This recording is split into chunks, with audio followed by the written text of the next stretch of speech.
آج صبح ننھا خرگوش اپنے دوستوں کے ساتھ مل کر اچھل کود کر رہا تھا تو اچانک ایک کتے نے ان پر حملہ کر دیا۔ تمام خرگوش اپنی جان بچا کر بھاگ کھڑے ہوئے۔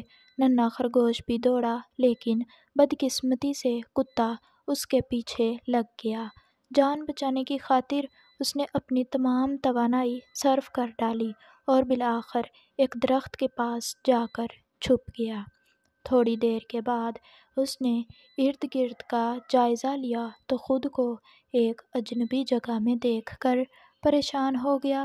وہ بھاگتے بھاگتے گھر سے بہت دور ایک نامعلوم جگہ پر پہنچ گیا تھا اور گھر کی سمت کا تعین کرنا ممکن نہیں تھا۔ ابھی وہ پریشانی سے ادھر ادھر دیکھ ہی رہا تھا کہ اچانک درخت سے ایک شفقت بھری آواز گونجی، پیارے خرگوش، گھبراؤ نہیں، دائیں جانب چلتے جاؤ، کچھ دور جا کر ندی آئے گی اور اس کے ساتھ دوڑتے جانا، پھر تم اس جگہ پہنچ جاؤ گے جہاں روز کھیلا کرتے ہو۔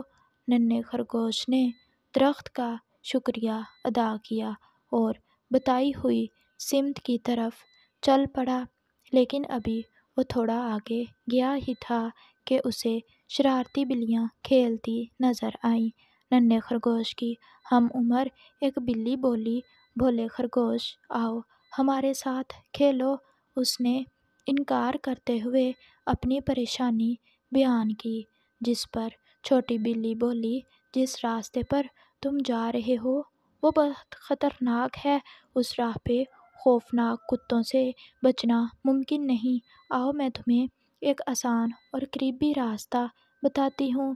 بلی نے شرارت سے دوسری بلیوں کو دیکھتے ہوئے کہا، اگر تم ان جھاڑیوں کے درمیان سے چلے جاؤ تو چند لمحوں میں ندی کے کنارے موجود اپنے گھر پہنچ جاؤ گے۔ بیچارہ خرگوش بلیوں کا شکریہ ادا کرتے ہوئے نئے راستے کی جانب چل پڑا، لیکن اسے نہیں معلوم تھا کہ اس جانب سانپوں کی بستی ہے جہاں بے تحاشا سانپ رہتے ہیں۔ دوسری طرف شرارتی بلی اور اس کی دوست اپنی شرارتی پر بہت خوش تھے، لیکن بھوری سمجھدار بلی اس حرکت سے ناخوش تھی۔ وہ اپنی دوستوں کو سمجھاتے ہوئے کہنے لگی، دیکھو، بیچارے خرگوش کو مصیبت میں دیکھ کر اس کی مدد کرنے کی بجائے تم نے اسے پرخطر راستہ پر بھیج کر اچھا نہیں کیا۔ عین ممکن ہے کہ وہ سانپوں کا شکار ہو جائے اور اس کے امی ابو تمام عمر اسے ڈھونڈتے ہی رہیں۔ یاد رکھو، بھٹکے ہوئے کی مدد کرنا بہت بڑی نیکی ہے۔ یہ سن کر تمام شرارتی بلیاں شرمندہ ہو گئیں اور انہیں اپنی سنگین غلطی کا احساس ہوا۔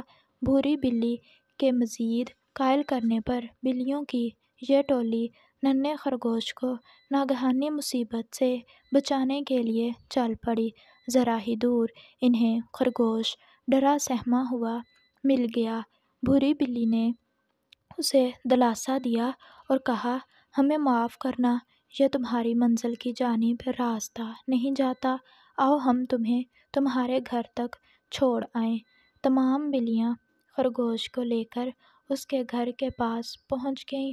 ادھر خرگوش کے ماں باپ اور تمام دوست اسے انتہائی پریشانی کے عالم میں تلاش کر رہے تھے۔ انہوں نے جب خرگوش کو بلیوں کے ساتھ آتا دیکھا تو بہت زیادہ خوش ہو گئے۔ تمام ماجرا سن کر انہوں نے بلیوں کا شکریہ ادا کیا اور تمام بلیاں خوشی خوشی اپنے گھروں کی جانب لوٹ گئیں۔ تو پیارے بچوں، اگر بھوری اور سمجھدار بلی خرگوش کی مدد نہ کرتی تو خرگوش اب تک شاید سانپوں کا شکار بن چکا ہوتا۔ اسی لیے کہتے ہیں کہ بھولے بھٹکے کو راستہ دکھانا اور بتانا نیکی کا کام ہے۔ تو پیارے بچوں، اگر آپ کو ہماری یہ ویڈیو اچھی لگی ہو تو ویڈیو کو لائک کریں اور پلیز چینل کو بھی سبسکرائب کر دیا کریں۔ شکریہ۔